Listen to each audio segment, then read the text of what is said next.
ಹಿರೇಕೆರೂರು ದುರ್ಗಾದೇವಿ ಕೆರೆ ಇದು ಹೆಸರಾಂತ ಕೆರೆ ಆಗಿದ್ದು ಎರಡು ಸೈಡು ಆಳವಾಗಿ ತೆಗ್ಗಿರೋ ಕಾರಣದಿಂದ ಎರಡು ಸೈಡು ತಡೆಗೋಡೆ ಆಗಬೇಕು ಮತ್ತು ರೋಡು ಅಗಲೀಕರಣ ಆಗಬೇಕಂತ ಕೇಳ್ಕೊಂತಾರೆ. ಅಲ್ಲ ಇದರಿಂದ ಏನು ಅಪಾಯ ಆಗಿದೆ ಅಂತ? ಇದರಿಂದ ಅಪಾಯ ಅಂದರೆ ಈ ತಿಂಗಳಲ್ಲಿ ಒಂದು 2-3 ಆಕ್ಸಿಡೆಂಟ್ ಆಗಿದ್ದಾವೆ ರೀ. ಆ ಕ್ರಾಸಲ್ಲಿ ಭಾಳ ಕ್ರಾಸ್ ಇರೋದ್ರಿಂದ 2-3 ಆಕ್ಸಿಡೆಂಟ್ ಆಗಿದ್ದಾವೆ. ಒಬ್ಬರು ಒಂದು ಲೇಡೀಸರ್ದು ಇಬ್ಬರದ್ದು ಕೈ ಮುರಿದಿದೆ, ಒಬ್ಬರು ಆಟೋ ಪಲ್ಟಿ ಆಗೈತೆ ರೀ. ಇಲ್ಲಿ ತಡೆಗೋಡೆ ಇಲ್ಲದೆ ಕಾರಣದಿಂದ ಅವ್ರು ಸ್ಪೀಡಾಗಿ ಹೊಡೆಯೋ ಕಾರಣಕ್ಕೆ ಆಗ್ತಾ ಇದಾವೆ ರೀ ಆಕ್ಸಿಡೆಂಟ್. ದೇವಿ ಜಾತ್ರೆ ಬಂದಾಗ ಜನಸಂಖ್ಯೆ ಜಾಸ್ತಿ ಶ್ರಾವಣದಲ್ಲಿ ಮತ್ತು ದೇವಿ ಜಾತ್ರೆ ಬಿದ್ದಿದ್ದು ಬಿದ್ದದ ಕೆರೆಯಲ್ಲಿ ಬೀಳ್ತಾರೆ ರೀ. ಬಂದು ಅವಾಗ ಬೀಳ್ತಿರ್ತಾರೆ ಜನಗಳು. ಅದು ಟ್ಯಾಕ್ಟ್ರಿಗಳು ಇವರೆಲ್ಲ ಸ್ಪೀಡಾಗಿ ಹೊಡೆಯೋ ಕಾರಣದಿಂದ ಬೈಕ್ನವ್ರಿಗೆ ಅದು ಪ್ರಜ್ಞೆ ಇರಲ್ಲ, ಮೊಬೈಲಲ್ಲಿ ಮಾತಾಡ್ಕೊಂತ ಹೋಗ್ತಾ ಇರುವಾಗ ತಡೆಗೋಡೆ ಇಲ್ಲದೆ ಕಾರಣಕ್ಕೆ ಕೆರೆಯಲ್ಲಿ ಹೋಗಿಬಿಡ್ತಾರೆ. ಇಲ್ಲ ಆ ಸೈಡ್ ತೆಗ್ಗ ಆಳವಾಗಿರೋದ್ರಿಂದ ಆ ಕಡೆನೂ ಹೋಗ್ತಾರೆ. ನಾಗರಾಜ್ ರೀ, ನಾಗರಾಜ್ ಸಿ ರಾಯನಗೌಡ್ರು, ಹಿರೇಕೆರೂರು. ಸರ್ ನಮ್ಮೂರು ಹಿರೇಕೆರೂರು. ನಮ್ಮ ಊರಿಗೆ ಯಾಕೆ ಹೆಸರು ಬಂತಪ್ಪ ಅಂದರೆ ಈ ಒಂದು ಹಿರಿಯದಾದ ಕೆರೆ. ಈ ಒಂದು ಹಿರಿಯದಾದ ಕೆರೆಗೆ ಒಂದು ಸೇಫ್ಟಿ ಏನು ಮಾಡೇ ಇಲ್ಲ. ಇಲ್ಲಿ ನಾವು ನಿತ್ಯ ನಿವಾಸಿ, ಬೆಳಿಗ್ಗೆ ಇಲ್ಲೇ ವಾಕಿಂಗ್ ಮಾಡ್ತೀವಿ, ಇಲ್ಲೇ ಆಟ ಆಡ್ತೀವಿ, ಈ ದೇವಸ್ಥಾನಕ್ಕೆ ಬರ್ತಾ ಇರ್ತೀವಿ. ಇಲ್ಲಿ ಬೆಳಿಗ್ಗೆ ಕತ್ಲಿರುತ್ತೆ, ಕರ್ವಿಂಗ್ ಭಾಳ ಇದೆ ಕೆರೆಗೆ. ವಾಕಿಂಗ್ ಬಂದವರು ಎಷ್ಟು ಜನ ಕೆರೆಗೆ ಬಿದ್ದೋಗಿದ್ದಾರೆ.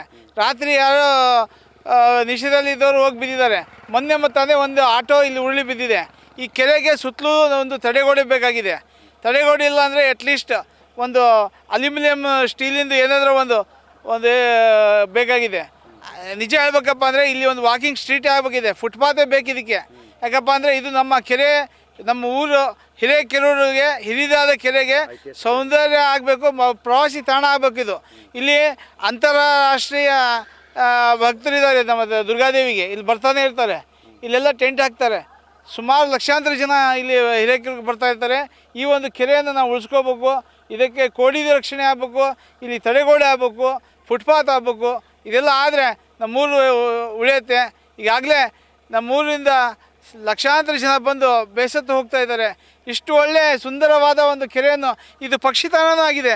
ಇಲ್ಲಿ ಸುಮಾರು ಡಿಸೆಂಬರ್ನಲ್ಲಿ ಅಂತಾರಾಷ್ಟ್ರೀಯ ಪಕ್ಷಿಗಳು ಬರ್ತವೆ.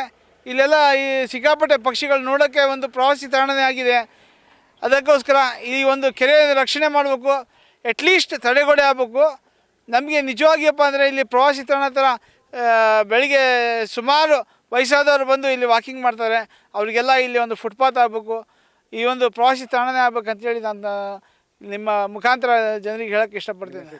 ನಾನು ಹರೀಶ್ ಕಲಾಲ್ ಸರ್.